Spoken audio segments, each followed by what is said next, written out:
Estás escuchando Milenio 3 por Aluka Nanika. Buenas noches y bienvenidos a la nave del misterio.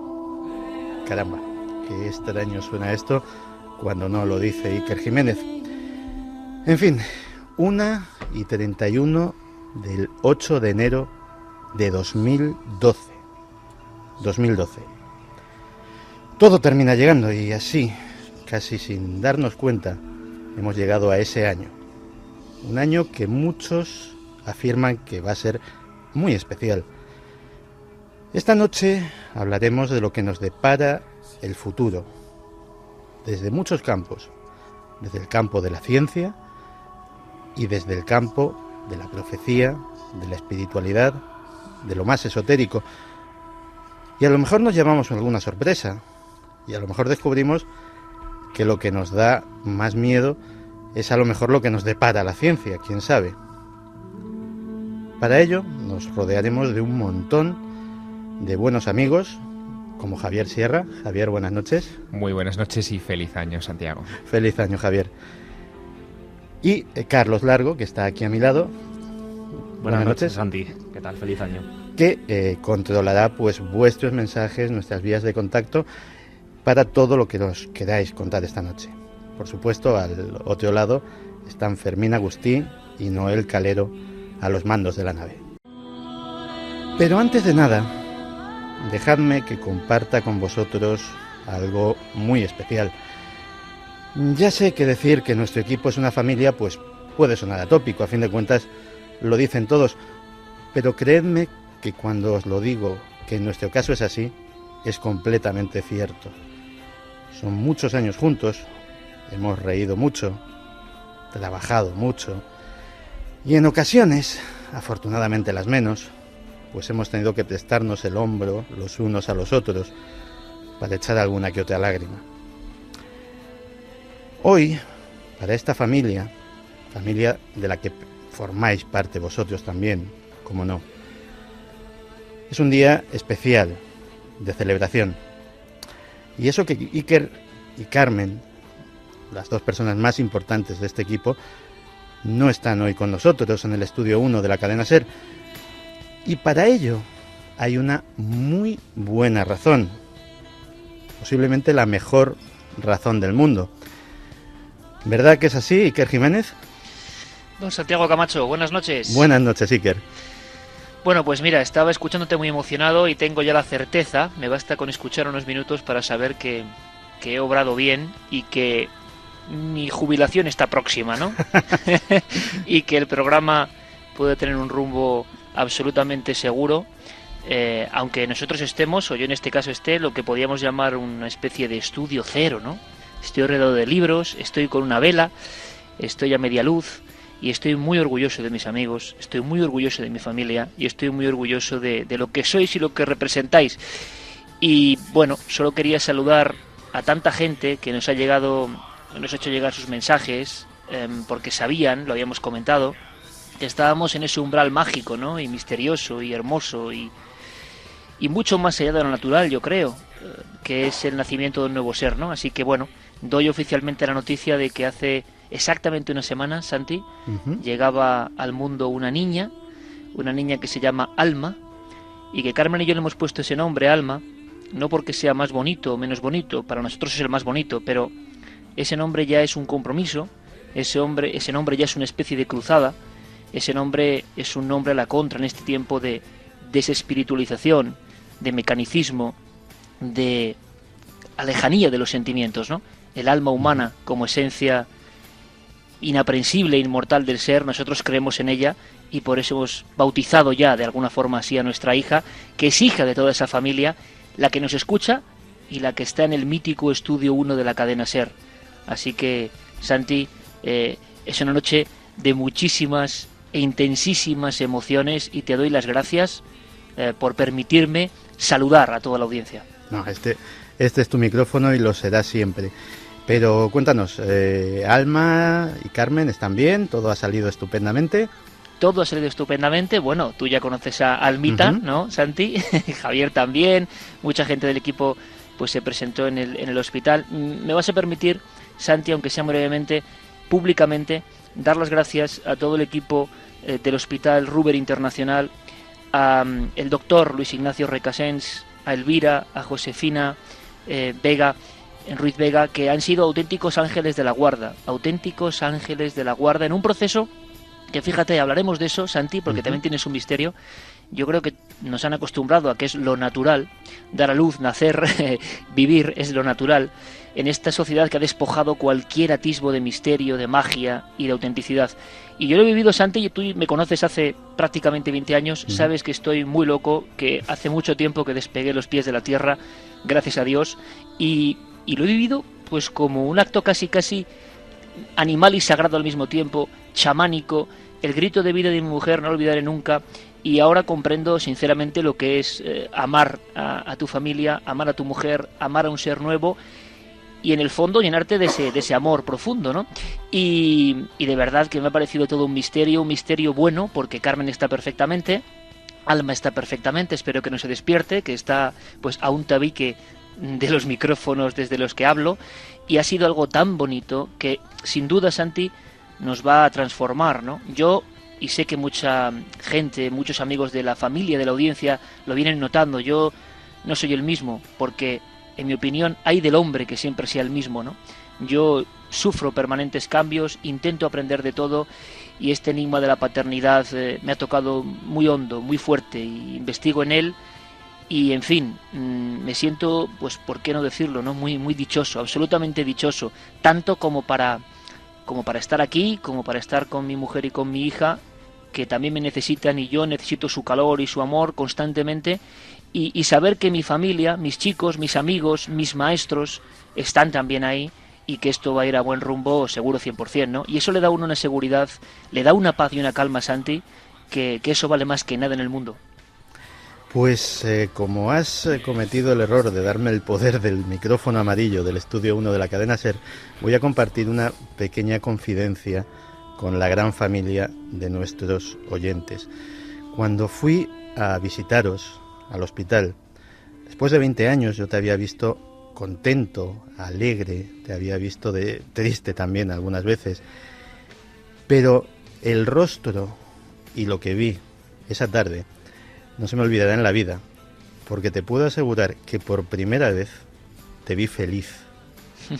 Y eso lo llevaré grabado siempre en mi retina.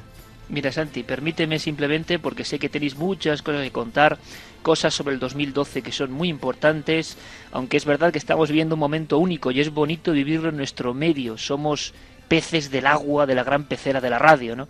Y qué bonito es contar las cosas. Hemos contado muertes, ¿verdad, Santi? Hemos tenido que despedir amigos a través de los micrófonos. Hemos contado desgracias que han ocurrido a oyentes, como aquel programa terrible del 11 de marzo, que tuvimos que contar cómo oyentes dejaban de escucharnos para siempre. Aunque yo ahora pienso que quizá nos escuchen más allá de las estrellas, ¿no? Pero hemos contado no muchas buenas noticias, siempre relacionadas con lo profesional. Ahora hacerlo a través de la radio pues es como un bautismo que creo que mi hija y esta familia se merecen, ¿no? Y te diré una cosa, Santi, investigaremos en toda esa felicidad, porque te digo una cosa, estoy convencido, ahora sé, tengo la certeza de por qué las primeras esculturas de la humanidad son mujeres embarazadas. Tengo la certeza absoluta en el corazón de por qué los primeros dioses fueron diosas. E intentaré explicarlo, aunque no es muy fácil. Intentaré investigar para estar a la altura que se merecen nuestros oyentes. Y permíteme por último, Santi, mandarte un abrazo muy grande. Yo te llamo muchas veces lugarteniente y ahí tienes la muleta y la espada, ¿no? Y dar un abrazo fraternal a mi querido Javier Sierra, a Javi, a Carlos, a Fermín, a todos los compañeros de Cuarto Milenio, a toda esa familia.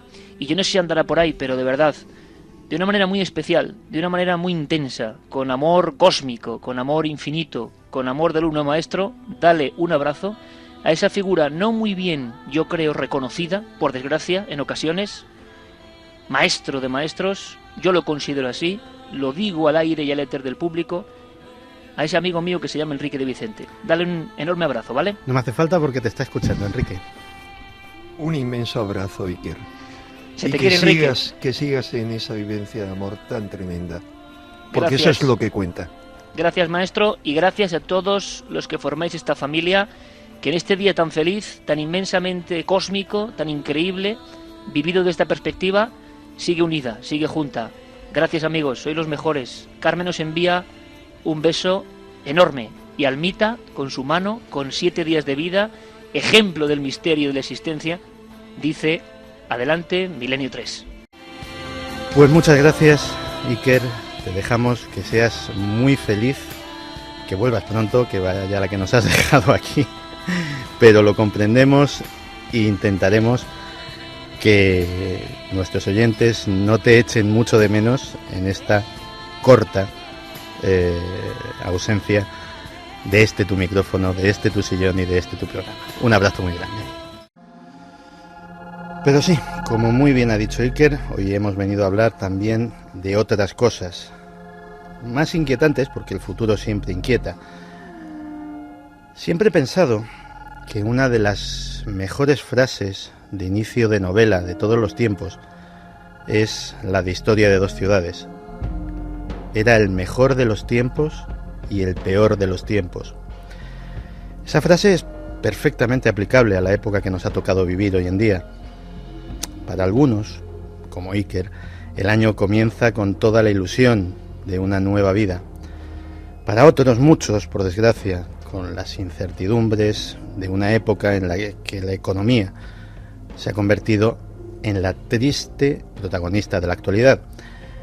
Pero este año va a ser especial por muchas razones. La cifra 2012 lleva muchísimo tiempo marcada en el calendario como una fecha de cambios. Para algunos, cambios terroríficos, cambios terribles. Incluso se ha hablado de fin del mundo. Para otros, fecha de esperanza, de una nueva vida espiritual, de un renacer de la humanidad. De todo ello vamos a hablar esta noche y también, lógicamente, de lo que nos espera desde terrenos mucho más terrenales. Para hablar de ello, para que nos comentéis vuestras inquietudes, vuestras esperanzas para este año que empieza, para que felicitéis a Iker, cómo no, para todo lo que queráis contarnos, pues tenemos abiertas nuestras vías de contacto. Carlos Largo. Pues Santi, sí, como comentabas, ya están abiertas esas vías de contacto. Lo primero de todo, comentar el debate de la semana. La pregunta de Milenio 3, ¿qué esperáis para el 2012? Hay 2 opciones que hemos puesto en ikerjimenez.com, que ya podéis ver. Una de ellas es, será un buen año con evolución y conciencia, y otra es, será un mal año con involución y degradación. Podéis votar y a lo largo del programa iremos diciendo los resultados. Por supuesto, también podéis enviar vuestros correos electrónicos a milenio3 con número @cadenaser.com, en la página web cadenaser.com, donde podéis ver vuestras frases segundo a segundo, y por supuesto también La Nave del Misterio en Facebook, en Twitter y en Google+, las redes sociales. Y por supuesto, como no podía ser de otra forma, comenzamos el año con un sorteo, un sorteo de libros. A ver. Tenemos 3 novelas y ensayos aquí en nuestra mesa. Algunos de colaboradores y amigos nuestros del programa. Alberto Vázquez Figueroa, sorteamos su libro El mar en llamas. Gran novela, la he leído. Vamos a sortear también un ejemplar del Libro de las Aguas, también conocido nuestro, de Alejandro López Andrada. Y por supuesto también el tercer ejemplar que sorteamos hoy, que es Las Reliquias, de Miguel Zorita Bayón. Pues 3 libros muy interesantes. Y nada, os animamos a que compartáis esta noche especial con todos nosotros. Vamos a hablar de 2012 y vamos a hacerlo desde 2 vertientes que no tienen por qué ser antagónicas, sino paralelas. Lo vamos a hacer desde el ámbito de lo estrictamente científico, con nuestro buen amigo José Manuel Nieves, responsable del área de Ciencia, Tecnología y Futuro del diario ABC. Buenas noches, José Manuel. Hola, Santi, ¿qué tal? Buenas noches. Sin profundizar mucho, porque va a haber tiempo de meternos en harina y en detalle de muchas cosas, este va a ser un año apasionante para la ciencia, ¿no? Apasionante, sí, sin duda. Puede ser el año en que descubramos un planeta como la Tierra. Puede ser el año en que empiece una nueva física. Si todo sale como los físicos creen, se encontrará o no se encontrará, que es igual de importante, luego lo explicamos, el bosón de Higgs. Puede ser es el año en el que va a llegar la que dicen que es la misión definitiva a Marte, la que va a decirnos si va a tener vida ese planeta, si la tuvo o no. Va a ser un año apasionante por muchas razones. Y, lógicamente, la otra vertiente es la que ha vertido ríos de tinta en Internet, en revistas, en periódicos, que es la famosa profecía sobre el fin de los tiempos, de la que habrá tiempo también en que hablar largo y tendido. Y para despejarnos todas nuestras dudas sobre esa profecía, pues hemos traído a esta mesa a otro buen amigo del programa, Enrique de Vicente, director de la revista Año Cero. Buenas noches, Enrique. Muy buenas noches, Santi, y bienvenido a los mandos esta noche. A ver cómo sale esto. Enrique, también muy corto y luego nos meteremos en profundidad. ¿Hay de qué preocuparse con las profecías en la mano? En absoluto. Vamos a ver. Primero, no hay que preocuparse por la llamada profecía maya, luego explicaremos por qué. Segundo, no hay por qué preocuparse por el resto de las profecías, porque ninguna de las que son serias, creíbles, concretan fecha, y porque además ninguna de las que conocemos se refieren a 2012. Había muchas que hablaban teóricamente de 2000 o después de 2000. Pero yo diría que, por el contrario, si olvidamos las profecías, sí hay por qué preocuparse, porque este año está apuntando a ser el año cumbre de la historia en muchos sentidos, desde los que ha enumerado mi amigo Nieves hasta otros en el terreno económico, macroeconómico, macropolítico, de los que podremos hablar. Pues muy bien, con esta ya toma de posiciones comenzamos el viaje hacia el futuro, el viaje hacia 2012. Y la primera parada de este viaje va a ser para escuchar algo. Vamos a escuchar un sonido. Un sonido que puede parecer... Vamos a escucharlo primero y luego vamos a explicar lo que es.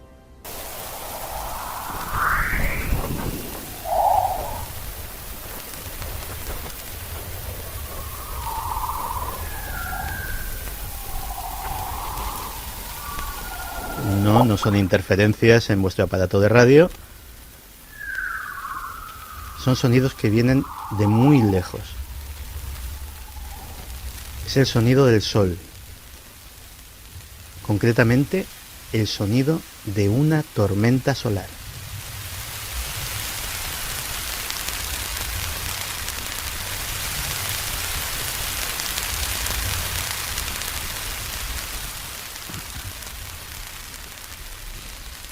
¿De dónde procede este sonido, Javier, que eres el que nos lo ha traído? Bueno, el sonido fue capturado por el Observatorio Carisma de Canadá. Uh-huh. Carisma es una serie de telescopios, de observatorios, digamos, magnéticos, captan cualquier anomalía en el campo magnético de la Tierra, que se coordinan desde la Universidad de Alberta, en Canadá, y que desde hace mucho tiempo están vigilando un poco el equilibrio de la magnetosfera, ¿no? Uh-huh. En los últimos años han captado algunas de estas variaciones en el campo magnético, las han resumido en este documento, en este clip de audio, que me parece interesante e ilustrativo, sobre la cantidad de cosas que hay ahí fuera que no escuchamos, que no vemos, porque no están dentro de nuestro espectro, de nuestro alcance como seres humanos, pero que la tecnología sí que está captando y sí que nos está haciendo conscientes por primera vez en la historia de que están ahí y de que nos pueden influir.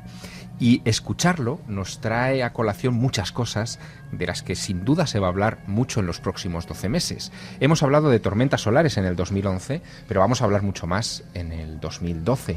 La primera noticia con la que estrenamos el año es que el Observatorio de Clima Espacial hacía público una comparativa entre el comportamiento del Sol en estos meses de 2011 con el que fue el ciclo 10, donde se produjo el gran evento de Carrington de 1859, donde perdimos las líneas telegráficas de todo el mundo por una de estas tormentas solares, y estableciendo esa comparativa prevén que quizá pueda ocurrir algo que ya está alertando a gobiernos de todo el mundo y que ha provocado que incluso hace unos días la Comisión Europea hiciera público un informe de 27 páginas en el que se alertaba sobre, y leo literalmente, la posibilidad de un evento tecnológico de dimensiones catastróficas. José Manuel, ¿qué es lo que hemos escuchado? ¿Y si puede pasar ese evento de dimensiones catastróficas? El Sol, como sabemos, su actividad se mide en ciclos de 11 años. Esos ciclos de 11 años pues tienen un máximo y un mínimo y luego vuelven a subir y luego vuelven a bajar, ¿no? Entonces, como media, cada 11 años se produce un máximo de la actividad solar y después desciende hasta un mínimo y así sucesivamente. Estamos entrando en el ciclo número 24.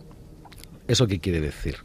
Pues no quiere decir que solamente haya habido 24 ciclos, sino que nosotros estamos estudiando el Sol solamente desde hace 24 veces 11 años.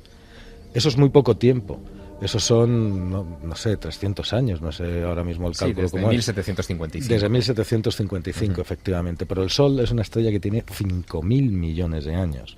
Y en 5.000 millones de años le ha dado tiempo a hacer cosas, ¿eh? Le ha dado tiempo a hacer cosas y probablemente tenga ciclos que nosotros desconocemos en absoluto. ¿Por qué no va a tener un ciclo de 1.000 años?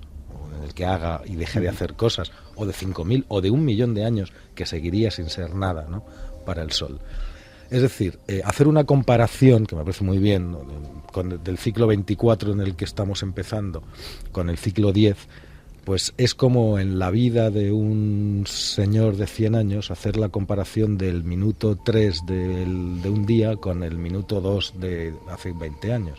No es nada. Es muy complicado sacar conclusiones. Eso, por un lado. Ahora bien, sí que es verdad que en estos 200, casi 300 años que llevamos estudiando al Sol, se ven unos patrones de actividad, unas ciertas regularidades. Y esas regularidades son los ciclos solares, que todo el mundo lo ha oído decir. Estamos en el ciclo número 24. Y los ciclos se caracterizan porque parten de un mínimo, de una actividad mínima en la que no hay manchas solares, es ese disco solar limpio en el que no hay manchas negras. Las manchas son convecciones, es decir, cambios de temperatura, de masas de sol que vienen de las profundidades del Sol y emergen y entonces crean esas manchas oscuras, ¿no? Hay muchos cambios de temperatura y campos magnéticos ahí. Bueno, cuando hay un máximo es mucho más fácil que se produzcan eventos, tormentas solares, o sea, eyecciones de masa coronal, que son unos fenómenos cuando estas masas del interior del Sol llegan a la superficie, pues digamos que es como si estallan y salen proyectadas al espacio millones y miles de millones y miles de millones de partículas, toneladas y toneladas de materia solar que sale proyectada al espacio, que avanza a gran velocidad y que barre todo lo que hay. Si está en dirección a la Tierra, también barre la Tierra. Bueno, pues cada 11 años se parte de un mínimo de estas actividades y se va subiendo hacia un máximo de actividad.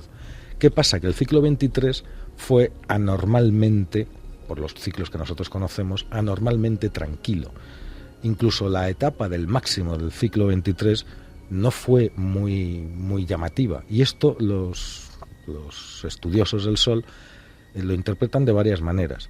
Es posible que sea la calma que precede a una tempestad, es decir, es posible que este ciclo 24 en el que estamos vaya a ser especialmente virulento, o puede ser que estemos ante un ciclo mayor de inactividad solar que dure este ciclo también y que no pase absolutamente nada. Si es más virulento, que es una de las posibilidades, lo veremos pronto porque precisamente el máximo estará entre los años 2012 y 2013. Es decir, si hay grandes tormentas, y parece ser que en los últimos meses ha habido señales de que el Sol se despierta, y de que ha habido grandes tormentas. Por ejemplo, ahora mismo estamos en el mes de enero, pero hace unos cuantos meses hubo una gran tormenta solar que tuvimos la inmensa suerte de que apuntaba hacia otro sitio. Pero si esa tormenta hubiera apuntado hacia la Tierra, es decir, si esa eyección de masa coronal hubiera sido expulsada del Sol en nuestra dirección y no en la dirección contraria, pues probablemente habríamos tenido grandes problemas. No un evento catastrófico, pero sí un evento capaz de afectar a las telecomunicaciones y probablemente a las redes eléctricas. La tormenta de San Valentín, si no recuerdo la mal. famosa tormenta de febrero. Del año pasado. Sí, exactamente, y fue, sí, es como si nos hubiera pasado rozando, o sea, ahí yo estuve hablando con varios astrónomos y lo que decían era menos mal. Esto puede ocurrir, de hecho va a ocurrir, porque ha ocurrido en el pasado y las tormentas solares se producen continuamente y va a suceder. Eso te quería preguntar, porque evidentemente el famoso evento Carrington en el cual pues había auroras boreales en Madrid, que se podía leer el periódico. Tengo fotos de mi periódico, de la ABC, en el que se veían auroras boreales en la Gran Vía. 28 de agosto de 1859, esa fue la fecha del famoso evento Carrington. Se la llamó la Gran Fulguración Solar en aquel tiempo, y lo que ocurrió es que durante 9 días las auroras boreales que se generaron fueron vistas en latitudes tan alejadas de los polos como el Caribe, ¿no? Claro. Por supuesto Madrid, e incluso no solamente fallaron las líneas telegráficas de toda Europa, que se tuvieron que volver a tirar, a poner, sino que incluso hubo gente que merendaba de madrugada en la Gran Vía de Madrid. A plena luz. Que se podía sí, pero hacer. no solamente fallaron las redes telegráficas, ¿sabes lo se incendiaron. Lo que pasó? Claro, se incendiaron. Hubo una sobrecarga de energía eléctrica en el ambiente tal que todos los aparatos, claro, estamos hablando de 1859, o sea, centrémonos. Ahí va yo. No había teléfonos móviles, no había ordenadores, no había televisores, no había electrónica, no había nada eléctrico, apenas había un sistema de alumbrado público incipiente y había una red de telégrafos bastante, que era lo más avanzado que teníamos en plan eléctrico, ¿no? Pero el sistema de alumbrado era básicamente lámparas de gas. Sí, por eso. Pero fíjate, digo incipiente porque estaba en algunas ciudades solamente la luz eléctrica en aquel momento, ¿no? Fíjate que en el caso de que hiciéramos eso extensivo a nuestra civilización, es decir, había unas pocas líneas realmente de telégrafo, pero si lo hiciéramos extensivo a nuestra civilización, que está toda ella conectada eléctricamente, y ocurriera algo similar, habría ardido todas las ciudades, como en ese momento ardieron. Ese es el problema, porque yo he estado buscando y he visto crónicas de esos días, ¿no? Y es alucinante porque en las redes, en algunas redes de telégrafos, en algunos centros de telégrafos, desconectaban la corriente, apagaban los generadores y eso seguía funcionando.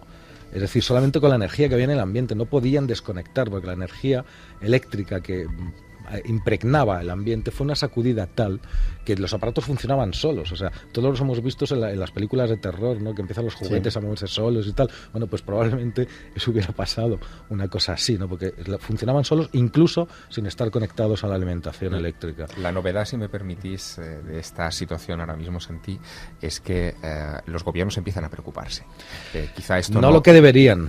No lo que deberían. No lo que deberían. Pero empiezan a preocuparse. Ya se han dado algunos pasos importantes en Estados Unidos, quizá por efecto contagio o de imitación de la Comisión Europea, como comentábamos antes. Sabes, lo hemos comentado en otros programas, ¿no? Sabes que se hizo un informe, hubo un informe de la NASA que cifraba los daños de una tormenta solar tipo evento Carrington, era todo una hipótesis, ¿no? Pero eran, me parece que 200 o 200 y pico veces más destructivo y más costoso para el erario público que el huracán Katrina. Pues precisamente sobre las medidas que se están tomando en otros países tenemos un testimonio, el testimonio de un diputado, de un congresista estadounidense, Roscoe Bartlett, que habla sobre esas medidas y sobre esa eventualidad. Hello, I'm Congressman Roscoe Bartlett. I want to alert you to an opportunity to learn about protecting America against permanent continental shutdown. Hola, soy el diputado Roscoe Bartlett. Quiero aprovechar la oportunidad de alertar a la población sobre la necesidad de proteger a América frente a un apagón continental permanente debido al pulso electromagnético. El pulso electromagnético es un evento de gran impacto y baja frecuencia que puede interrumpir, dañar o destruir las conexiones electrónicas. El pulso electromagnético puede ser generado por el hombre o causado por una tormenta geomagnética solar, una detonación a gran altura de un misil nuclear o un cambio geomagnético severo provocado por una tormenta solar podría terminar, dañar o destruir la red eléctrica y la mayor parte de sus componentes en gran parte de las regiones e incluso en todos los Estados Unidos. Llama mucho la atención, Javier, una cosa que ha dicho Roscoe Bartlett, y es que no solamente parecía preocupado por un pulso electromagnético causado por causas naturales, sino que le preocupaba un misil nuclear hecho explotar en la alta atmósfera. Sí, bueno, Roscoe Bartlett es nada menos que vicepresidente del Comité de Defensa del Congreso de los Estados Unidos, que que se ha especializado en una subcomisión para estudiar la amenaza del pulso electromagnético y es el impulsor de esta nueva ley muy controvertida porque tiene, en fin, muchos tentáculos, que es la ley escudo, la SHIELD Act. Bueno, una de las cuestiones que se están planteando en estas reuniones es que en los próximos meses la Guardia Revolucionaria de Irán pueda utilizar uno de sus cohetes Ahab-3, que son cohetes de largo alcance, para detonar una bomba nuclear en las altas capas de la atmósfera y provocar un pulso electromagnético que deje a oscuras a Israel. Pero es que podrían afectar también a países de la órbita mediterránea y con otro tipo de armamento llevar a término una amenaza, fíjate qué curioso, Santi, que en 1999 Vladimir Lukin, miembro del Parlamento ruso, hizo al propio senador Bartlett, que es por el que, en fin, por este asunto se metió en esta investigación. Le dijo que si realmente, y cito palabras casi textuales, si realmente quisiéramos haceros daño, decía este parlamentario ruso al americano, lanzaríamos un SBLM, que es un misil balístico desde un submarino, lo detonaríamos sobre vuestro país y apagaríamos vuestra red eléctrica y vuestras comunicaciones durante unos 6 meses, más o menos. Esa era la amenaza de Vladimir Lukin ante un pulso electromagnético creado artificialmente. Sabes que hay un protocolo de emergencia, no de ahora, sino de hace unos cuantos años, que se llama Black Ice, que es hielo negro, y que lo tienen las autoridades norteamericanas y que habla de eso, de cómo hacer reaccionar el país ante un atentado terrorista, que sería una cosa parecida, que dejara contra las centrales eléctricas, contra las principales centrales eléctricas, ¿no? Y la verdad es que no es nada halagüeño ni lo que dice ahí, porque se paralizaría no solamente el país en sus instituciones y en sus centros de control, ¿no?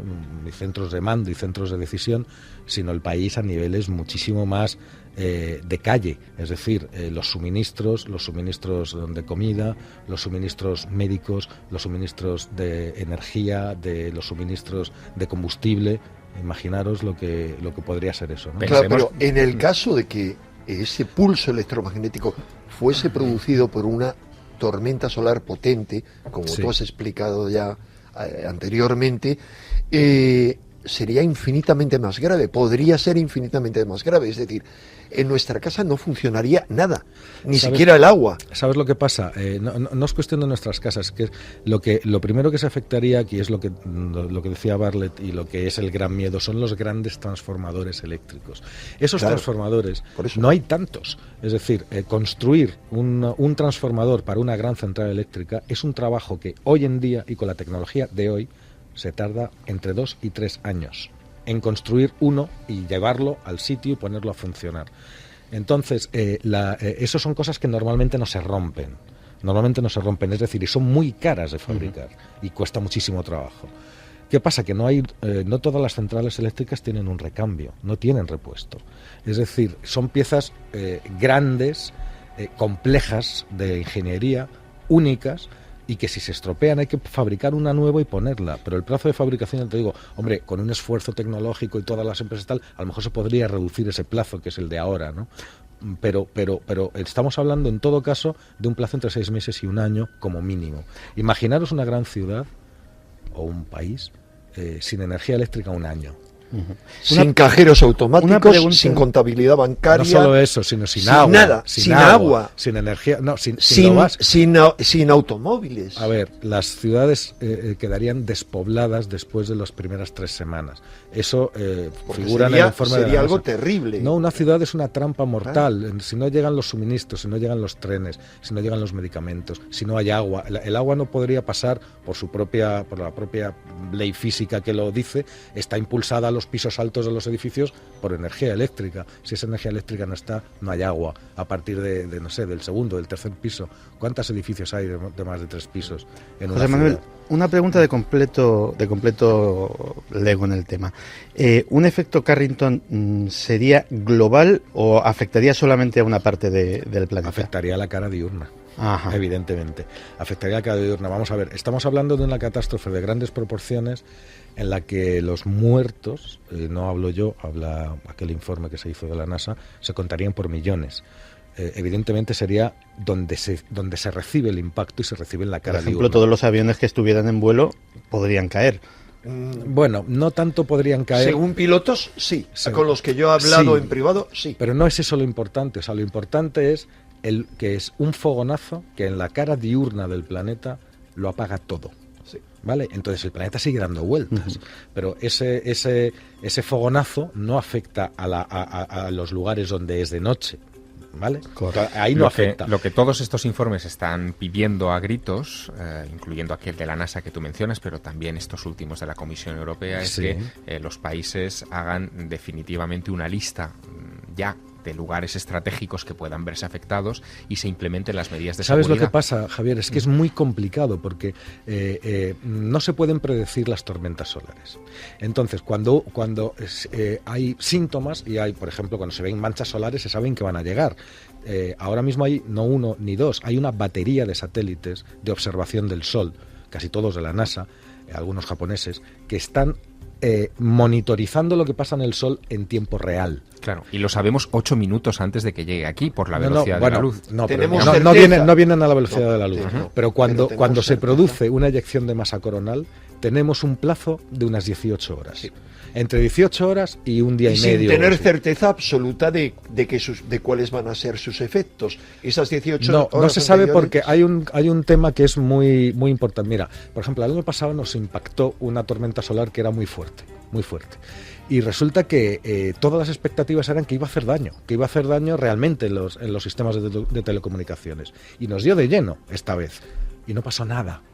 Entonces, claro, Pero porque el dices, escudo, ¿por qué? Magnético Exactamente, de la Tierra. exactamente. Lo que el dices, escudo natural de la Tierra no estaba. estas tormentas cuando llevan un campo magnético. Ese campo magnético lleva una inclinación. Entonces, el campo magnético protector de la Tierra también tiene una inclinación. Entonces, imaginaros que es como una flecha que llega. Si esa flecha se choca con otra flecha, que es nuestro campo magnético, de frente, la anula. Y entonces la desvía. Pero si la coge de refilón, se le clava hasta el corazón. ¿Vale? Tuvimos la suerte de que nuestro campo magnético terrestre estaba alineado bien para protegernos de aquel campo magnético que iba a penetrar en nuestro escudo y no pudo hacerlo. Entonces no pasó nada, pero no conocemos la alineación del campo magnético atacante hasta que ya está en camino. Ni sabemos cuántos ataques vamos a recibir y de qué Sí, intensidad. eso, no, lo que pasa es que son unas cuantas, son horas, entre 18 horas y 36 Sí, pero horas. no sabemos en los 3 próximos años cuántos ataques No lo vamos a sabemos. recibir No. ni de qué intensidad. No lo sabemos. Sabemos que llegamos a un máximo solar, sabemos que llegamos al máximo del ciclo 24 y sabemos que es la primera vez que hay un máximo solar en la era tecnológica. Quería hacerte una pregunta, pero antes de hacértela, vamos a resolver una pequeña duda, porque a mí me preocupa qué se está haciendo en Europa y sobre todo en España sobre este tema. Y a lo mejor... Ya te lo digo yo, nada. Pues vamos a ver Gracias, que lo mismo gracias nos por confirman. responder a mi pregunta también. Nos confirma esa opinión José Antonio Pascual, webmaster de la página supervivencia2012.com. Y lo que sí que puedo afirmar es que en España no se están tomando las medidas necesarias como están tomando en otros países. Justamente anteayer o hace 2 días se publicó una noticia a través del Observatorio del Clima Espacial en el que se hablaba de que una organización norteamericana, que es algo así como una especie de protección civil, pero solo de infraestructuras críticas, que ellos le llaman, que son sobre todo centrales eléctricas, nucleares, centros de energía. Esta protección civil norteamericana lidera en Estados Unidos lo que es la protección para PEN, o sea, tormenta solar. El PEN es un pulso electromagnético que lo puede producir tanto una tormenta solar como una bomba nuclear explotada en la atmósfera, que puede dejar todo un país, incluso todo un continente, sin energía eléctrica en un momento dado. Pues bien, esta organización norteamericana ahora está en un consorcio internacional en que participan aproximadamente 18 países, 14 son europeos y no está España.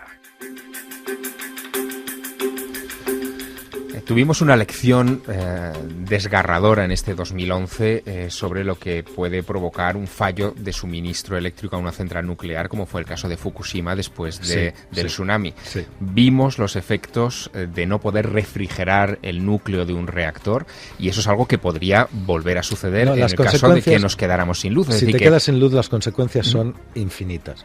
Pero vamos a ver, ahora, ¿qué es lo que se puede hacer ahora mismo y con la tecnología de ahora, y qué es lo que se está haciendo?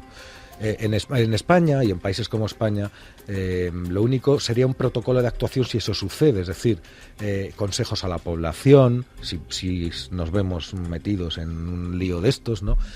Cómo hay que reaccionar, no ser víctima, o sea, es minimizar las pérdidas que sin duda se iban a producir. Hay un protocolo ya. Pero lo único, ahora, lo único que sí se puede hacer, y en eso sí que se está trabajando, es en dos sentidos. Número uno, intentar ser capaces de predecir con más tiempo un fenómeno, una tormenta solar que pueda provocar efectos catastróficos. Eso por un lado. Entonces ahora mismo el margen, ya os acabo de decir que está entre las 18 y las 36 horas, desde que se produce hasta que nos llega, y en ese tiempo es el segundo gran campo de actuación, es apagarlo todo. Entonces, ¿cómo eres capaz? O sea, es mucho mejor, mucho más apetecible, cuando calcules dónde va a impactar, apagar las centrales eléctricas de golpe hasta que pase la tormenta, y al día siguiente las vuelves a encender y no pasa nada. Pero claro, apagar una gran central eléctrica no es una cosa... No tiene un interruptor. No es apagar un botón, exactamente. Entonces, los protocolos de apagado, ya existen protocolos de apagado, sobre todo en las grandes centrales americanas, que serían capaces de apagar gran parte de su actividad, teniendo en cuenta que la energía eléctrica ahora mismo no es una central que distribuye una zona, sino que están en cadena. Es decir, nosotros ahora mismo podemos estar utilizando estos micrófonos con energía eléctrica procedente de Francia o de Alemania, no lo sabemos. O sea, no tiene por qué ser la general aquí en España, porque son circuitos, están todas interconectadas. Entonces no tienes que apagar una, tienes que apagar todo el sistema.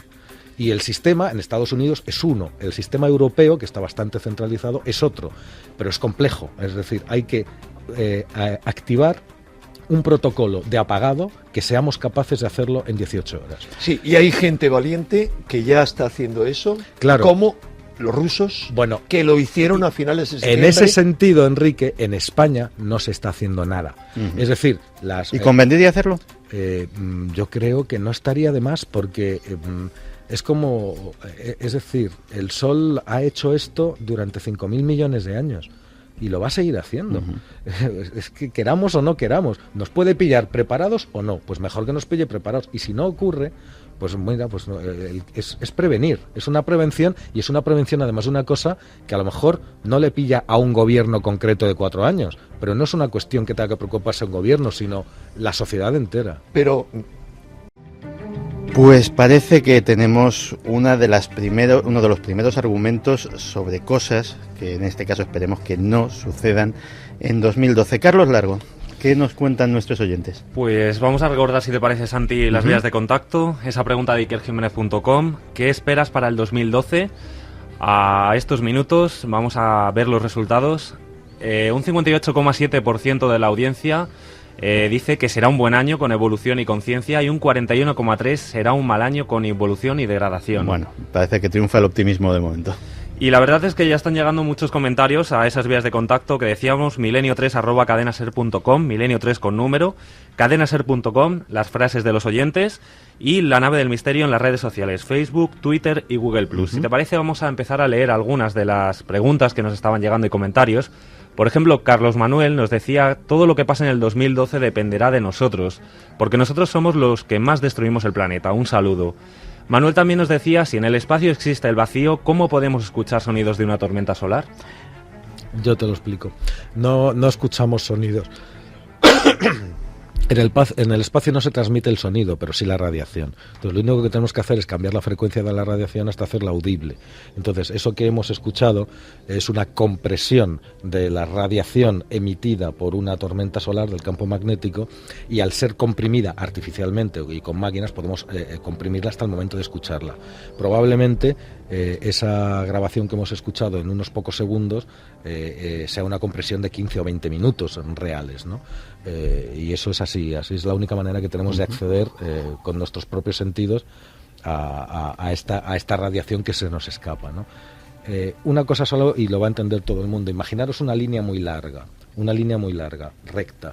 Esa línea es todo el espectro electromagnético. Nosotros, en el centro de esa línea, tenemos nuestros sentidos que son capaces de captar un trocito de esa línea, desde lo que oímos hasta lo último que vemos. Lo que oímos está en un lado y lo que vemos va desde el rojo hasta el ultravioleta. Bueno, pues mucho antes de esa línea y mucho después de esa línea sigue habiendo radiaciones, y esas las podemos captar con máquinas. Si queremos captarlas con nuestros sentidos, las tenemos que transformar, y eso es exactamente lo que hacen con estos sonidos espaciales. Más cuestiones, Carlos. Guillermo nos decía: según han publicado diversos medios, España, nuestro país, se ha quedado al margen de una coalición internacional sobre tormenta solar extrema. Andrés, por ejemplo, nos decía: sería un grandísimo fallo de previsión, ya que nuestra sociedad hoy en día está basada en la tecnología, y si no es un fallo de previsión, ¿por qué no se ha avisado a la gente? Buena pregunta, pero vamos, un par de preguntas más y vamos a cerrar este campo de la tormenta solar, porque tenemos muchas más cosas en el tintero. Axel Costa nos decía: 2012 puede ser el año en el que se descubra un planeta como la Tierra. Será un año apasionante para la ciencia. Cristian Casa Tejada nos decía: ¿qué espero para el 2012? Supongo que un fuerte terremoto o una tormenta solar que afecte gravemente al campo magnético. Maca Bedmar nos decía: yo también creo que no va a pasar nada, y con nada me refiero a profecías agoreras que cuentan que el mundo terminará, pero sí creo que habrá grandes catástrofes naturales, y es más, en la recta final del 2011 ya hemos visto unas cuantas. Pues vamos a cambiar de tercio y vamos a seguir en el espacio, pero vamos a un espacio un poquito más lejano, porque ¿qué va a suceder en el espacio en 2012? Se lo hemos preguntado a Alberto Jiménez, director del Observatorio El Castillo de Borovia. Esta es su opinión. En primer lugar, el mayor reto para 2012 es sin duda descubrir el famoso bosón de Higgs. Por otra parte, en el terreno más específico de la astronomía, pues hay que comentar que, bueno, la sonda espacial Voyager, la Voyager 1, abandonará este año el sistema solar, con todo lo que aquello significa, ¿no? Es la primera nave espacial que bueno, pues conseguimos que salga desde nuestro pequeño mundo, que la lanzamos en 1977, destinada a investigar los planetas gigantes, y bueno, pues ha recorrido en este momento 18.000 millones de kilómetros del Sol, y ahora pues realmente se está separando, está alejándose ya de lo que es el entorno gravitatorio de nuestra propia estrella. Por último, comentar que, bueno, pues en el terreno de la astronáutica pues hay varias cosas interesantes que esperamos para este año.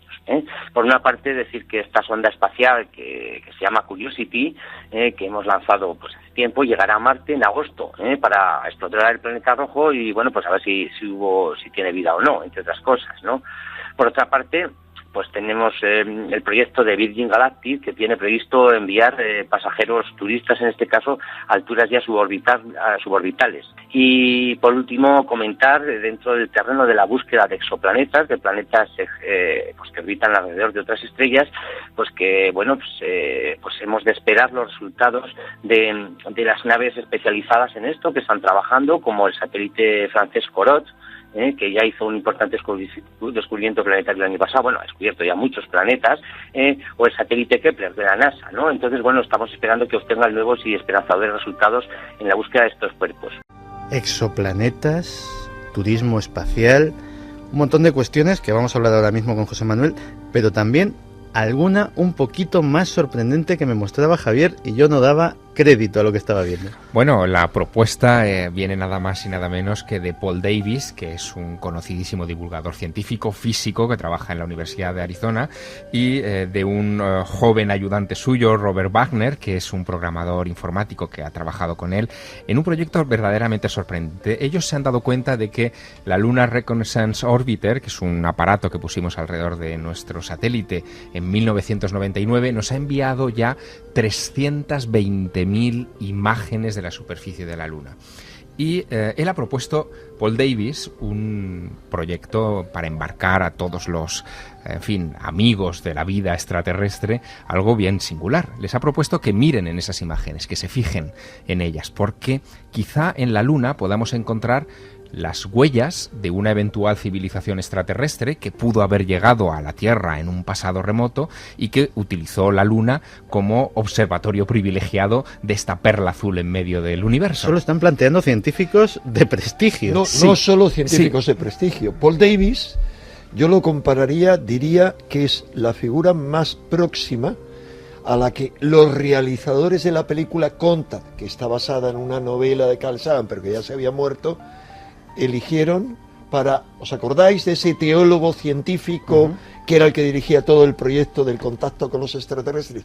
Paul Davies es el autor del famoso libro Dios y la nueva física, de otros libros como Superfuerza. O sea, es un hombre que se ha movido entre el misticismo, no tan arriesgadamente, pero entre el misticismo y la nueva física, y que ha tenido propuestas no solo arriesgadísimas, sino para mí muy certeras. Por ejemplo, recordará Javier que hace casi 10 años dijo: si una civilización realmente superior a la nuestra quisiera entrar en contacto con nosotros y nos hubiera visitado en tiempos muy remotos, como sostienen premios Nobel como el descubridor del ADN, según el cual sembraron la vida en la Tierra a través de naves espaciales, en ese caso, en lugar de ponerse en contacto con nosotros con tantam, como los primitivos, es decir, a través de emisiones de radio, habrían utilizado otro procedimiento como dejar un mensaje inscrito en el ADN. O sea, este es Paul Davies, el hombre al que se ha puesto a la cabeza, en cierto modo, de la búsqueda extraterrestre. Un poco al hilo de esto que está comentando Enrique, lo que propone Paul Davies en este proyecto en concreto lunar, el que ahora ha lanzado a los 4 vientos, establece un poco la idea de que quizá con el proyecto SETI vamos a tardar mucho en encontrar evidencias de civilización extraterrestre y mucho más en establecer un diálogo por las distancias enormes, pero él propone que quizá la exploración interestelar ya ha sido objeto logrado por otras civilizaciones y que en la Luna, si hubieran descubierto nuestro planeta, una civilización extraterrestre, hubieran utilizado la Luna como observatorio, como plataforma de lanzamiento. Esa es su lógica. Y dice que ahí deberíamos intentar localizar, gracias a esas 320.000 fotografías detalladas de la superficie de la Luna, que no se han podido examinar manualmente hasta la fecha, ahí podríamos encontrar mensajes, basura dejada por estos extraterrestres, instrumentos científicos, infraestructuras incluso que podrían haberse olvidado, y propone que examinemos especialmente aquellas fotografías de la LRO, de la Lunar Reconnaissance Orbiter, de los polos, porque dice que los polos lunares son los que han sufrido menos el impacto de meteoritos, o de cualquier otro tipo de fenómeno, ¿no? Y propone poner especial atención a los tubos de lava volcánicos. Él se pone en la piel de los extraterrestres, así es Paul Davies, como nos decía Enrique, y piensa que en esos tubos volcánicos encontraría una civilización avanzada, un lugar ideal para esconder algo. Así que están todos mirando en los... Si me permites un momento. Claro que sí. Mira, qué pena que los oyentes no puedan ver, ¿no? Pero tú sí. Mira. Qué maravilla. ¿Sabes lo que es esto? Le estoy enseñando la luna, una foto. No, la luna en HD, en alta definición. Este programa, que es de la NASA, tú puedes simplemente puedes ampliarlo hasta una resolución bastante buena, ¿no? Bastante grande. Se está perfeccionando para hacerlo muchísimo mayor. Puedes verla. Lo voy a explicar a los oyentes. Estamos viendo una especie de Google Earth de la Luna en un iPad. En un iPad a una altísima resolución, con una animación perfecta. Se llegan a ver la animación es la de mi dedo. Yo la dejo parada o la doy vuelta. Con una suavidad en el desplazamiento absoluta. Sí. Bueno, lo que te quiero decir es que hay muchísimo material de alta definición de esas 300 y pico mil fotografías que ya están siendo utilizadas, o sea, cualquiera puede entrar y verlas. Sí, están de dominio público, pero encima, además, hay organizaciones científicas que están organizándolas en mapas como este que te acabo de enseñar y cada vez mejores. Y ahora vamos con Paul Davies.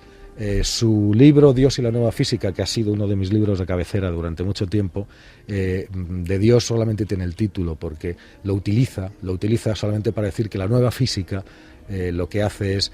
no tiene nada de espiritualidad ese libro.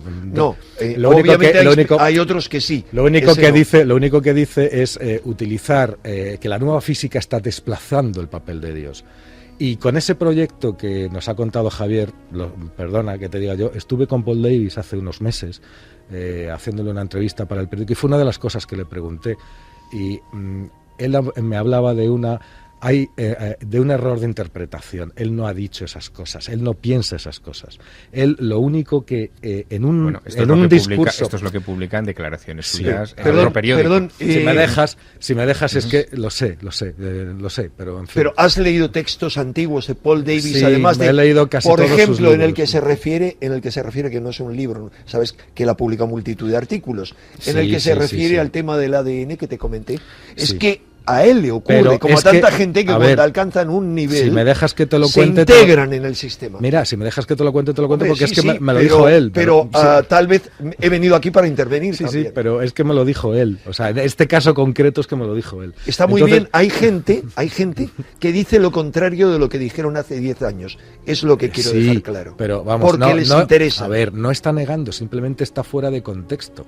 Es decir, todos los científicos y sobre todo los que se dedican a la cosmología, como es el caso de Paul Davies, la cosmología es esa ciencia que intenta explicar el todo, el universo, el tal. Bueno, pues especulan, juegan con ideas. Estas son ideas con las que juegan, hacen ejercicios intelectuales incluso entre ellos, en conferencias, incluso a veces delante de algún periodista. Y esas cosas son las que suceden. Se malinterpretan, se magnifican todas esas opiniones y se convierten en opiniones. Pero en este caso, José Manuel, a veces lo escribe él. No, pero un momento, pero en este caso no lo escribe. Es algo... En el caso del ADN extraterrestre, te lo aseguro que sí, porque es un artículo suyo. Sí, que sí. Pero ahora ya no habla de ello. Lo hablaba hace 10 años, porque ahora tiene un estatus que conservar. No, pero cuidado, esa es la clave. Dejadme clarificar. No, lo siento, pero no. Lo que estamos hablando en este momento. Bueno, te ha gustado lo de la Luna, ¿no? Me ha encantado. Luego te lo paso. Luego, por favor, me pases esa aplicación. No, pero en este caso, en el caso de la Luna,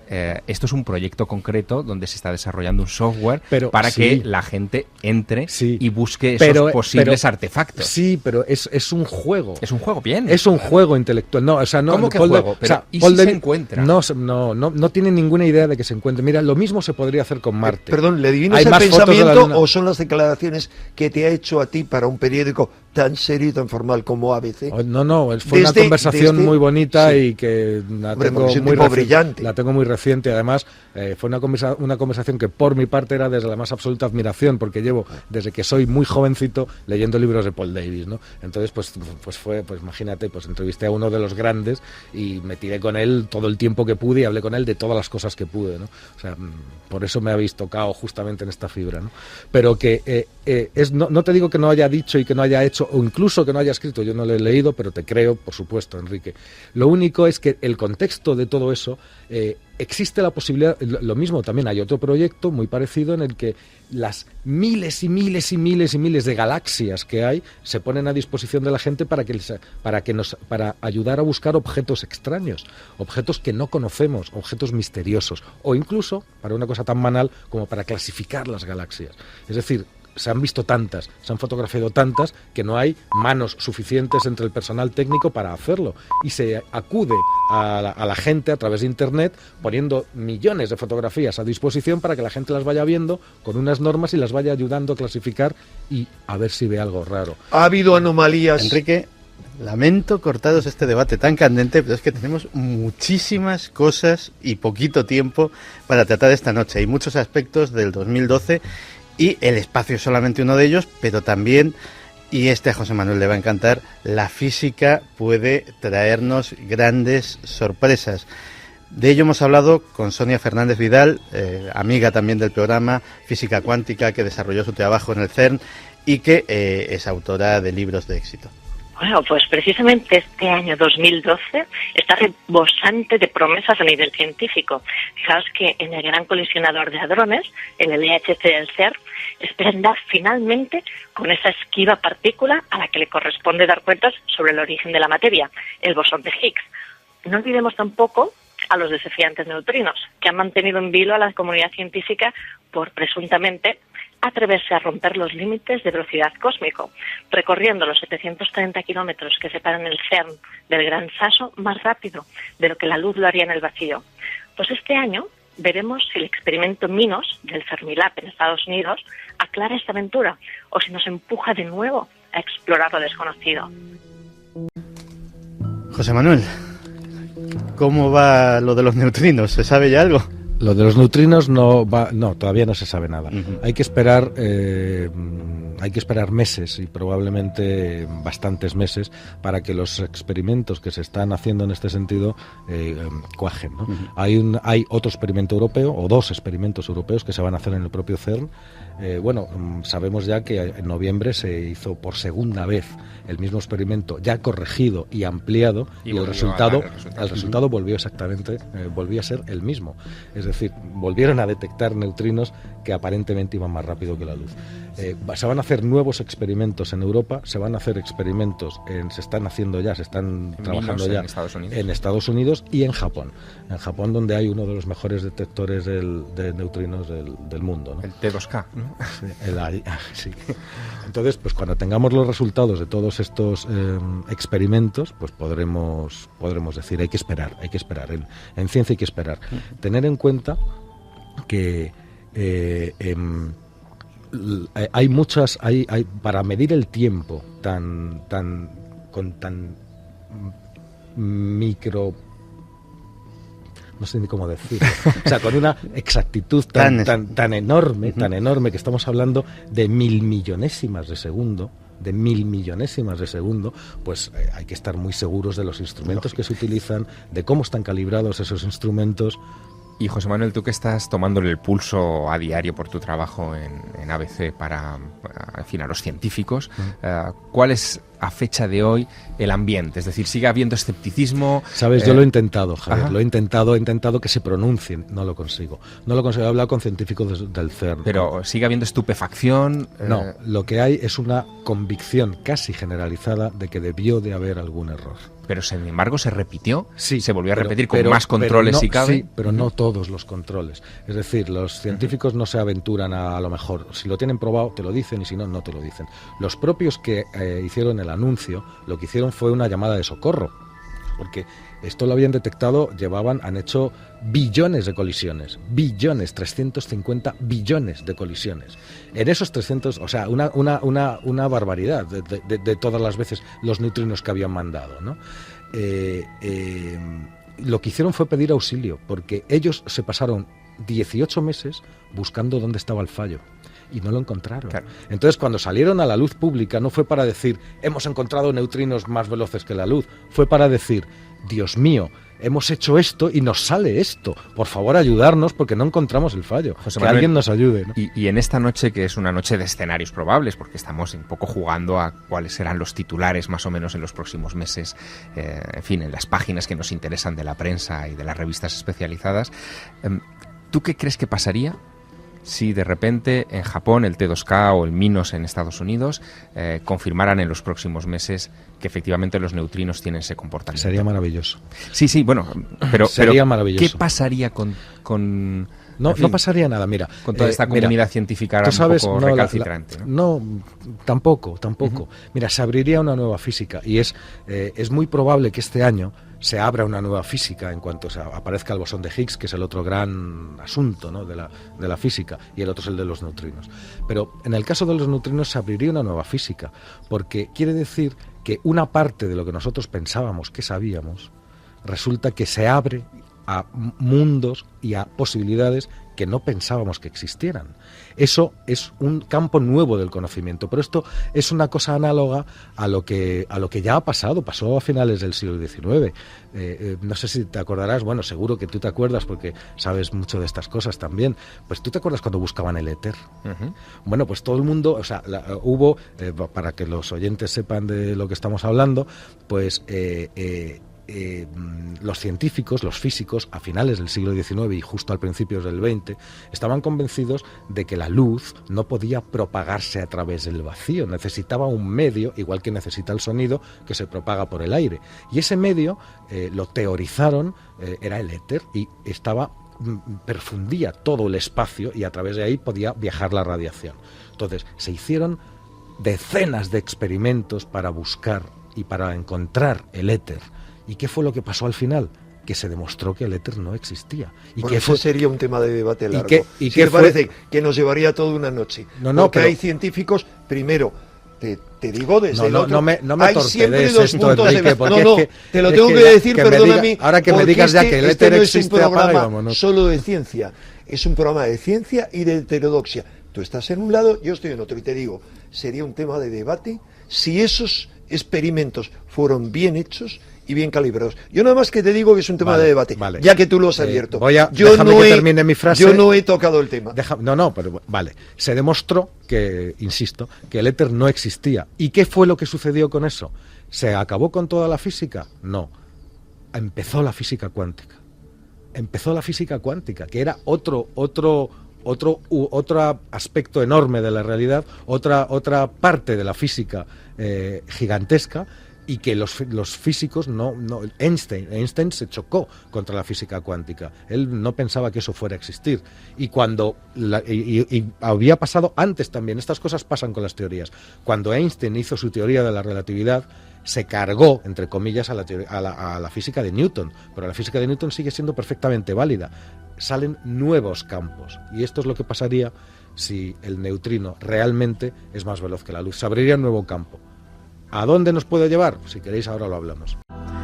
Bueno, errores de novato. Hay muchos campos de los cuales tenemos que hablar, y uno de ellos es el de la naturaleza, el de los animales. Naturaleza y animales que nos han dejado también algunas sorpresas inesperadas en este principio de año. Para hablarnos de ello hemos contado, pues, ¿con quién sino? Con Fernando González Sitges, naturalista, explorador, director de documentales y posiblemente el hombre de la naturaleza en este programa. Tenemos todo un planeta, más de la mitad de nuestro planeta desconocido debajo del agua. Habrá grandes criaturas que se van a descubrir en el fondo marino, y yo, por desgracia, creo que también será un año en que mientras están descubriendo nuevas criaturas, se van a extinguir otras cuantas. El año pasado nos ha despedido este 2011 con dos terribles noticias de la extinción de dos rinocerontes, uno en Vietnam y otro en África, que por desgracia, con todo esto de la crisis económica, pues han pasado desapercibidas las noticias.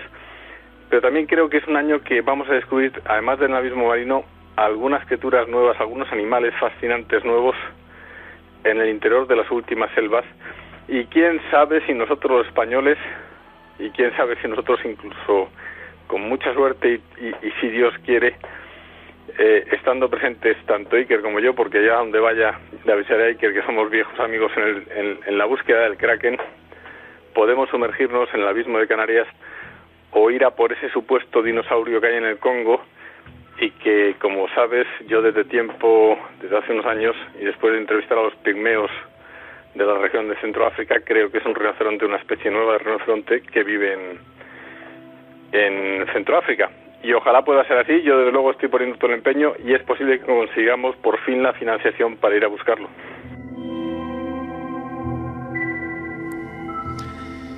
Extinciones, búsquedas de otras especies, pero también noticias, Javier, que nos suenan de estas mismas fechas del año pasado, noticias inquietantes.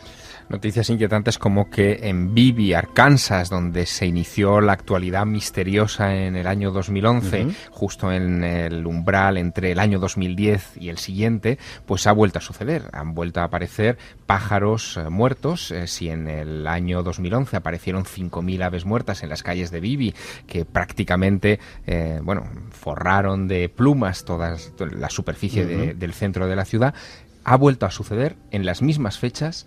Para estupor de los vecinos, se ha encargado una nueva investigación, los pájaros han vuelto a ser enviados a los mismos forenses que hace 12 meses, y esperamos un dictamen que presumiblemente será distinto del que en su momento se dio. La primera hipótesis era que tenía que ver con los fuegos artificiales ¿Este año de no ese ha lugar. habido? Este año no ha habido por la crisis también y efectivamente los animales han vuelto a aparecer, pero es que no son los únicos, Santiago. Claro, es que era lo que te iba a decir, porque recuerdo las noticias del año pasado y esto fue el prólogo de una serie de muertes de animales que se empezaron a suceder en todo el mundo en un espacio de 15 días, un mes. ¿Está repitiéndose el fenómeno de alguna forma? Pues mira, en la zona septentrional de Noruega, en el distrito de Nordreisia, han aparecido miles de arenques muertos, también en las mismas fechas de Bibi, es decir, estamos hablando del 1 de enero de este año, de 2012, hace una semana. También están bajo estudio, bajo investigación, y también nos llegan noticias de China, donde han aparecido 100 aves muertas, 100 urracas, cerca del lago Henshui, en la provincia de Hebei, al este del país. También están siendo objeto de estudio por las autoridades locales, y la lista se está incrementando también en estas fechas, igual que sucedió hace un año. Bueno, los más apocalípticos, imagínate, han relacionado esto con la sexta extinción, año 2012, tormentas solares, como también se ha vuelto a rescatar, que es un dato que no hemos dado antes, este asunto de la crisis en la bolsa con las manchas solares, porque había una vieja teoría de un economista de principios de siglo que establecía esa relación. Todo eso, y hay indudablemente, estudios recientes también, claro, todo eso está generando un caldo de cultivo. De la Reserva Federal Americana. Pues todo esto de las muertes misteriosas de animales es muy apocalíptico, y precisamente sobre cómo surgen estas ideas apocalípticas, sobre profecías, sobre hechos terribles que pueden estar a la vuelta de la esquina, hemos preguntado precisamente a José Cabrera, psicólogo forense, que nos explique cómo son estos mecanismos mentales que generan estos pánicos colectivos. Bueno, el 2012, que es un año particularmente curioso para personas que tienen un pensamiento puesto en el fatalismo, los mayas dicen una cosa, los otros dicen otras. En el 2012 se ha generado una idea colectiva de que tiene que ser un año malo, y eso es por medio de un bombardeo mediático que todos los ciudadanos estamos recibiendo desde todos los puntos de vista. Económicamente hay recesión, la crisis, el paro, y al final se genera dentro de la cabeza de los ciudadanos una idea negativa de lo que el 2012 va a traernos. Y si a eso le añadimos las profecías, los libros esotéricos, toda esa cuestión hace al final que las personas se dejen arrastrar de una manera mimética hacia el negativismo. Y ese es el mecanismo básico que explica el por qué la mayor parte de la gente, cuando preguntas por el 2012, dice mal año, pero nadie con fundamento, simplemente por pura imitación y puro contagio psicológico de lo que se ha visto, se ha oído o se ha entendido. Enrique, profecías 2012, ¿cómo empezó esto? ¿De dónde sale? Bueno, para mí hay algo más importante, puesto que la pregunta que me hiciste anteriormente es que al comenzar el programa es si había que temer, y es que la gente que está informada de 2012, aunque estén mínimamente informadas y realmente la información es mínima, no cree en ningún fatalismo.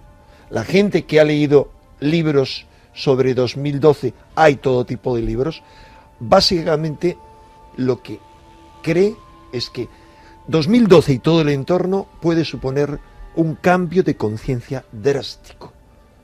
Ese es un poco el punto de vista. Nadie que se haya informado mínimamente, que se haya informado, no que hayan visto películas tan estúpidas y tan de lavado de cerebro como la de Roland Emmerich, piensan que 2012 es un punto de inflexión. Y lo pensaban mucho antes de que nos enfrentásemos a la mayor crisis macroeconómica y global de toda nuestra historia, y a que estuviésemos en un punto de tensión máximo de guerra termonuclear, porque en el pasado había dos bloques que sabían mantener el equilibrio.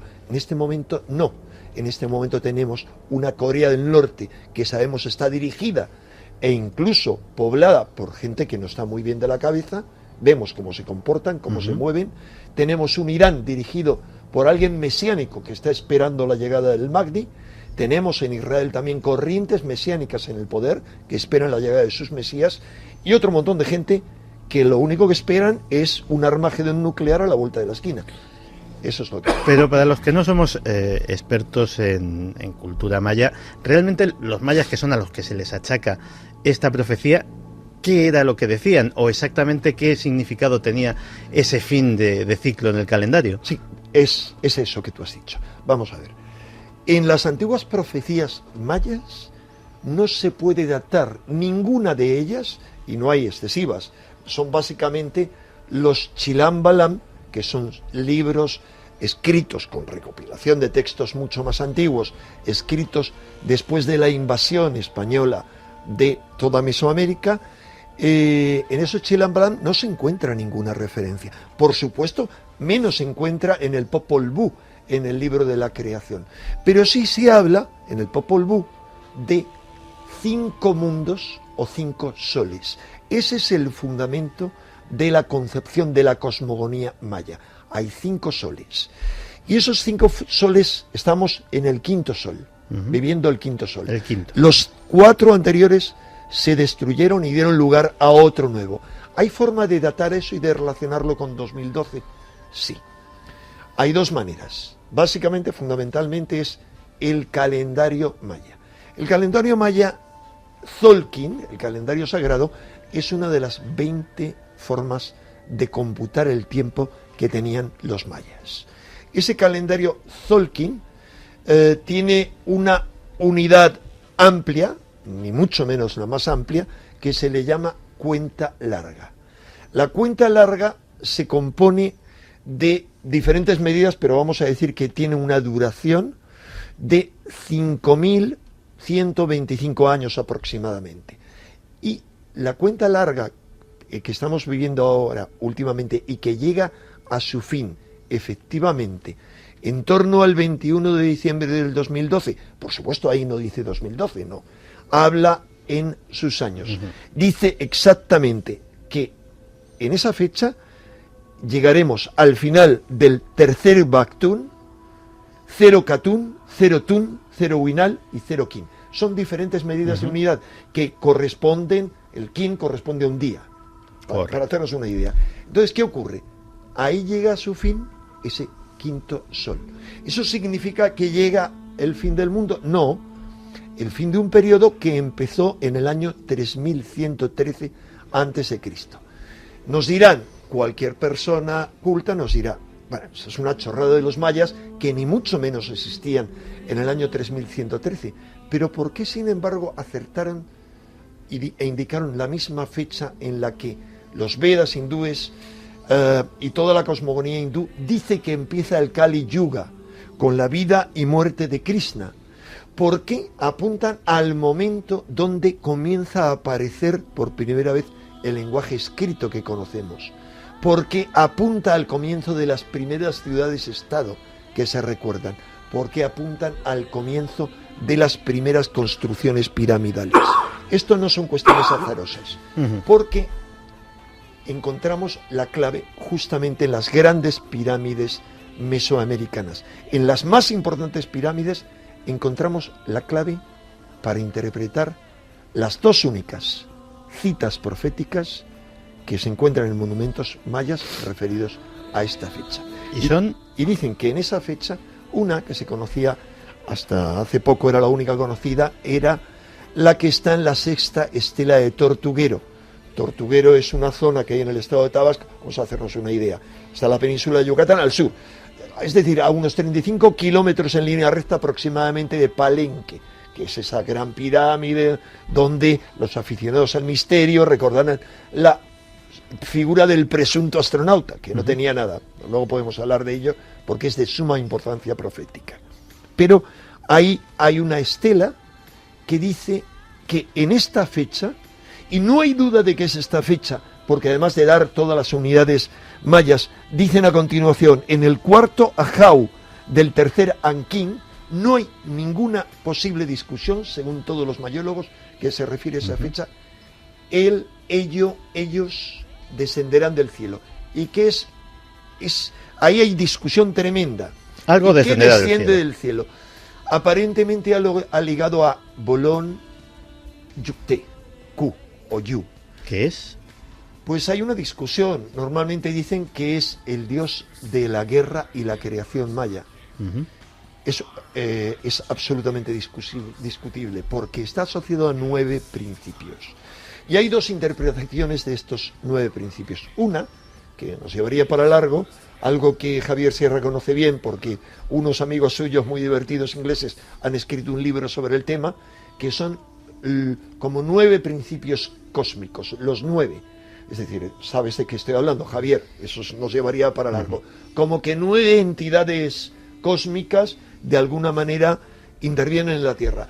Y otra, que es con la que yo me quedo, que hace referencia a los 9 inframundos, dicen los mayólogos, pero más que inframundos, a los 9 ciclos mayas. Son como ciclos que se encuentran fácilmente interpretados en esos 9 escalones piramidales que componen las 9 pirámides mayas. Son ciclos acumulativos. Según esa interpretación, desde tiempos muy remotos en la historia, habríamos entrado en uno de esos primeros mundos, segundo, tercero, cuarto, quinto, sexto, séptimo, acabaríamos de entrar hace no demasiado tiempo en el octavo y este año entraríamos en el noveno. Son ciclos de aceleración creciente. Y según esa interpretación, que creo que es la que tiene más fundamento, lo que ocurre es que todo esto culmina en esa fecha. ¿Y qué es lo que podríamos deducir de eso?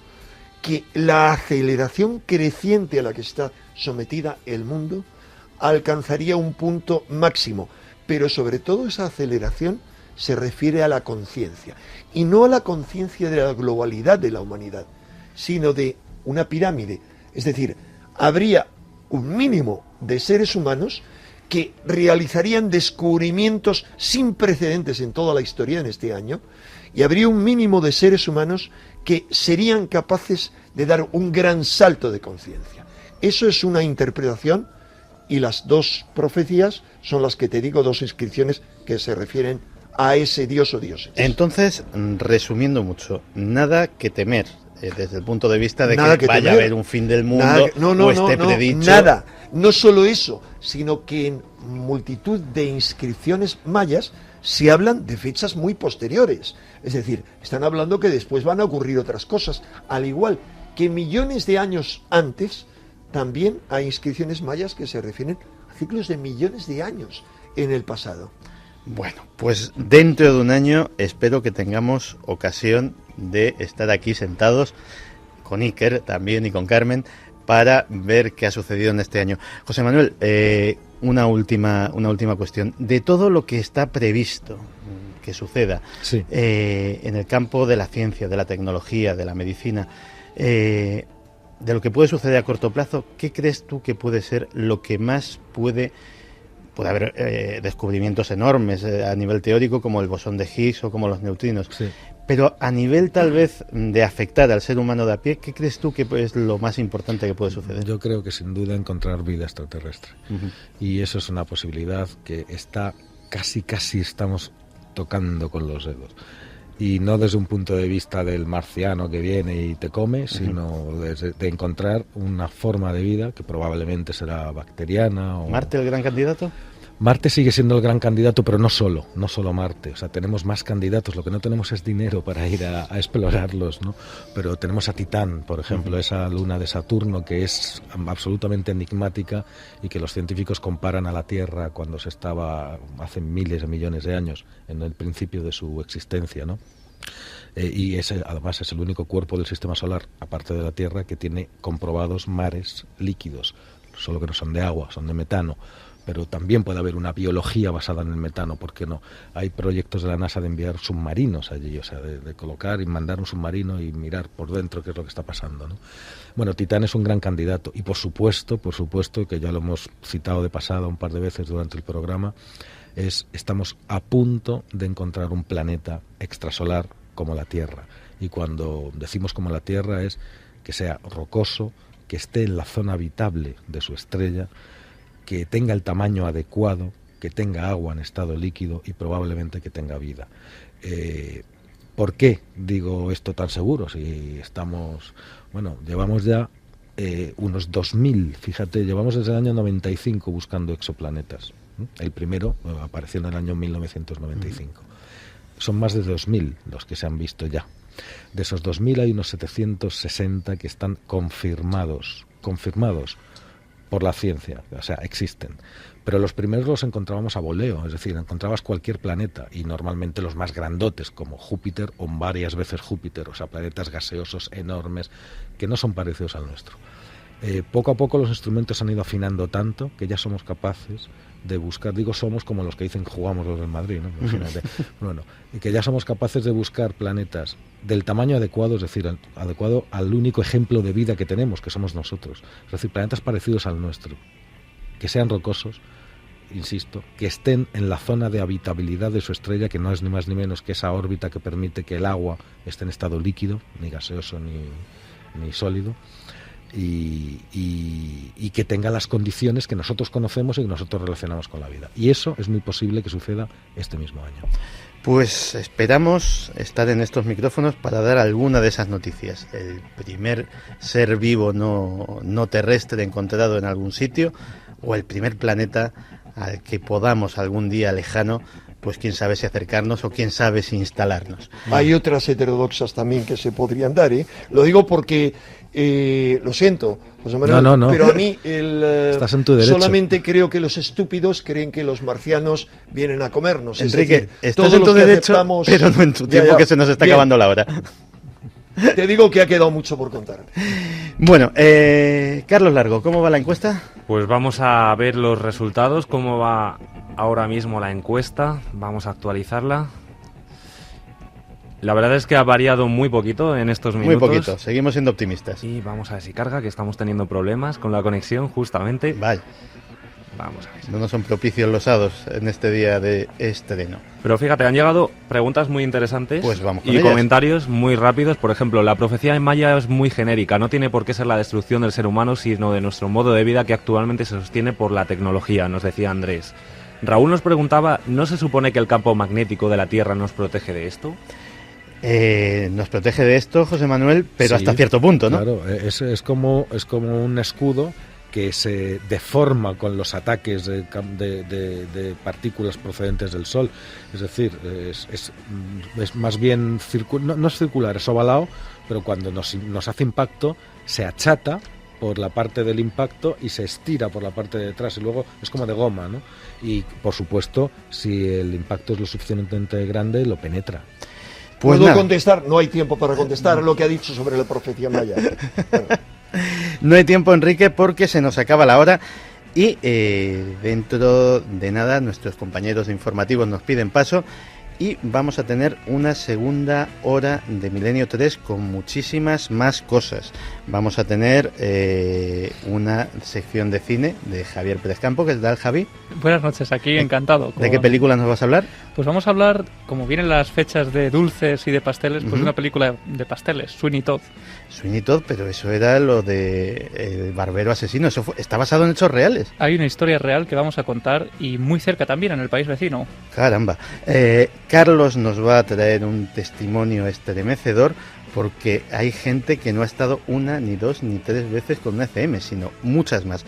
En fin, todo esto dentro de un ratito, después de nuestros compañeros de informativos, seguimos con Milenio 3.